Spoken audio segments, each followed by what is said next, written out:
Want to know the real secret about betrayal? The people who betray you never come in looking like enemies. They come in looking like exactly what you needed. The right words, the right energy, the right timing, and you open the door, you let them in, you give them everything, your loyalty, your time, your trust. And then one day, without warning, they use all of it against you. And you are left sitting with the same question that every betrayed person eventually asks. Why does this keep happening to me? Most people never get a real answer to that question. They just get told to be more careful next time, to guard their heart better, to stop trusting people so easily. That is the wrong advice. Because the problem is not that you trusted too much. The problem is something far more specific. One thing. And once you see it, you will understand every betrayal that has ever hurt you. Today, I'm going to show you exactly what that one thing is, and exactly how to fix it for good. I want to be honest with you about something I kept to myself for a long time. I was betrayed more than once by people I would have defended with absolutely everything I had. People I showed up for when nobody else did. People I trusted completely. People I trusted immediately. And every single time it happened, I told myself the same exact thing. I just picked the wrong person again. Until one day I was shown something that changed the entire way I understood betrayal. The problem was never the people I chose. The problem was the way I was giving trust. The moment I truly understood that distinction, the cycle stopped. And today I am handing that same understanding directly to you. So let's get into it. Before any betrayal ever happens, there is always a setup. And here is the uncomfortable truth. Most of the time, you are the one who built it. Not because you are foolish, not because you are weak, but because you were taught your whole life that being open, loyal, and loving is always the right thing to do, and it is. But only when the person receiving it has actually proven they are safe enough to hold it. Picture this. Someone new enters your life. They are warm, they are present. They say the things you have always needed to hear. They seem to understand you in ways most people never have.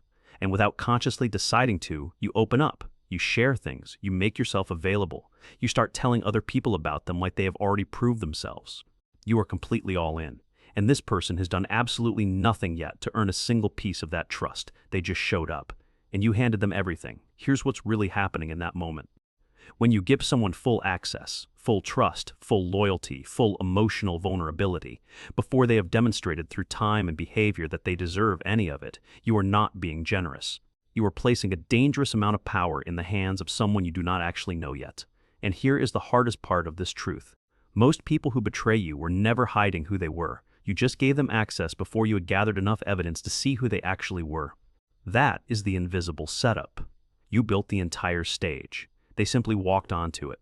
And here's the crazy part. You have almost certainly done this more than once. And every time you did it, someone around you called it a beautiful quality. They called it love. They called it loyalty.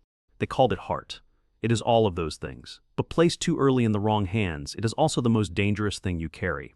After betrayal, you do one of two things. You shut down completely. You go cold. You build walls around yourself and decide never to trust anyone again. Or you choose different-looking people and give them the exact same level of trust all over again, just desperately hoping this time will somehow be different. Both approaches are broken, and both of them guarantee that the cycle continues. Picture this. The first version, the closed-off, walls-up version of you, feels safe at first. You keep everyone at a calculated distance. Nothing gets in, and nothing gets hurt. But isolation creates a specific kind of hunger. A quiet, growing loneliness that does not announce itself. It just accumulates. And hunger makes people far more vulnerable than openness ever did.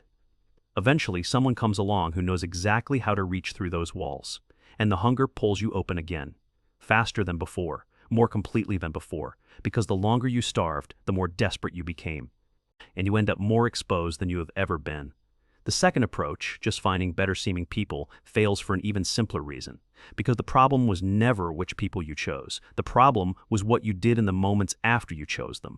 You can find the most respectable, decent person in the world, but the moment you hand them unearned trust immediately, you are still operating blind. You still don't actually know who you gave it to, and betrayal can still find you, every single time.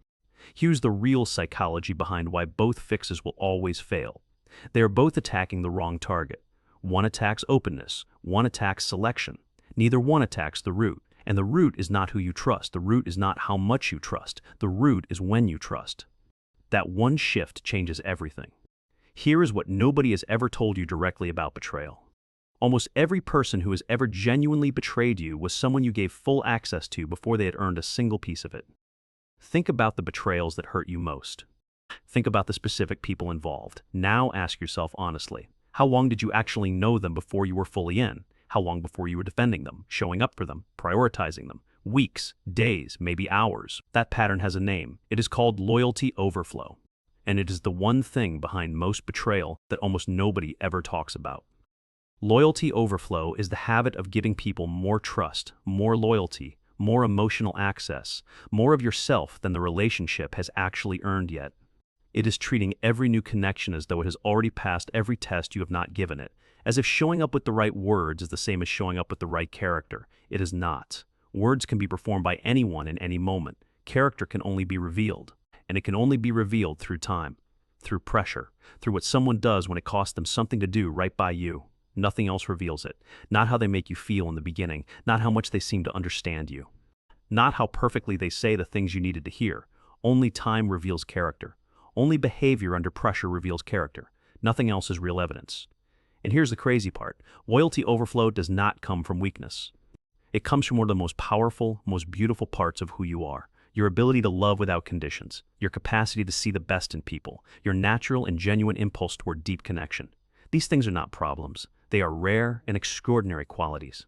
But those qualities, poured into someone who has not yet earned them, do not function as gifts anymore. They function as vulnerabilities. They function as open doors into the most important parts of you. And not everyone who walks through an open door deserves what is on the other side.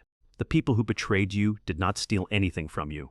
You had already placed everything in their hands before they made a single move. That is the one thing. That is the pattern. That is what ends, permanently, the moment you decide to fix it. Not because people suddenly become more trustworthy, but because you stop placing what is most precious about you into the hands of people who have not yet proven they are safe to hold it. So what do you say when someone new arrives and that familiar pull to open up completely starts? You say this, quietly, internally, to yourself alone. I see you, I'm watching, prove it over time. Not out loud, not as an announced test, just as your new, unspoken, unbreakable standard. And if they arrive fast, pushing for instant connection, quick loyalty, deep access before any real time has passed, you say this to yourself immediately. Slow is safe. Fast is always a flag. Write that down. Make it your rule. Here is how you fix this completely and permanently. You stop giving people trust. You start allowing people to build it, brick by brick, through consistent action, over real time. Not through their words in a moment, not through their energy in a first impression, not through how deeply they seem to understand you in week one. Through what they actually do, repeatedly, without being asked, and most importantly, when keeping their word costs them something. Picture this. Someone new is in your life. You like them genuinely. You feel that familiar, powerful pull to go all in. And instead of doing what you have always done, you pause. You stay warm. You stay open. You are not cold or suspicious. But you keep a quiet internal record. You watch. Do they follow through on what they say they will do? Do they show up when showing up is genuinely inconvenient for them? Do they respect your boundaries without being told more than once? Does what they say and what they do continue to match each other over weeks, over months? If the answer stays yes, consistently, under real conditions, over real time, the trust builds on its own, naturally. And it is real trust, built entirely on evidence, not on hope, not on feeling, on proof. Here is the psychology behind why this approach works where everything else has failed. A person with genuinely good character does not need you to rush. They are not threatened by a slow build. They are not offended by your standards. They simply keep showing up, keep doing right by you, and let the trust develop at exactly the pace it needs. But the people who push for fast trust, who make you feel unreasonable or cold for not being fully open immediately, are almost always people who cannot survive your patient observation over time. Speed is their most important tool, because time is their most dangerous enemy, because time reveals everything they need to stay hidden. When someone pressures you to trust faster than your gut says is right, say this clearly. I give trust based on what I see over time. That is not going to change. Warm, direct, non-negotiable. I give trust based on what I see over time. That is not going to change. If they honor that, they just passed their very first real test. And if they don't, they just handed you the most important information you could have received, and they handed it to you early, before you gave them anything real to use against you. Here is the real truth behind everything we just covered. Most betrayal is not a story about evil people hunting innocent victims. Most betrayal is a story about genuinely good, deeply loving people giving themselves away far too fast to people who had not yet earned the right to hold what they were given. The people who hurt you were not necessarily born without conscience. They were handed an opportunity they did not earn, and they took it, because that is what people without proven character will always do when they are handed access they never had to work for. But here is the plot twist. The moment you apply the earned access rule, the moment you stop treating your loyalty like it is unlimited and free, every single relationship in your life transforms. Not because you become cold, not because you close yourself off from love, but because the people who remain are the ones who showed up consistently enough and long enough to actually earn what you gave them. And those people do not betray you, because they know exactly what it took to earn your trust, and they are not willing to lose it. You were not betrayed because you loved too much. You were betrayed because your love had no gate on it. Put the gate up, keep all the love. Trust is not a welcome gift you hand to every person who comes knocking. It is a door that only opens from the inside. And from this moment forward, you hold the key. Think about one relationship in your life right now, new or old, and ask yourself honestly, did this person earn the level of access they have to you, or did you just give it? Then come back and tell me in the comments, when did you first recognize the loyalty overflow pattern in your own life? I read every single comment, everyone. And if this video gave a name to something you have been living inside for years, hit that subscribe button. One click, that is all. At the end of next week's video, I'm giving a shout out to one subscriber. It could be you. Stop giving your most valuable thing away for free. Make people earn what you have to offer. You have always been worth that standard.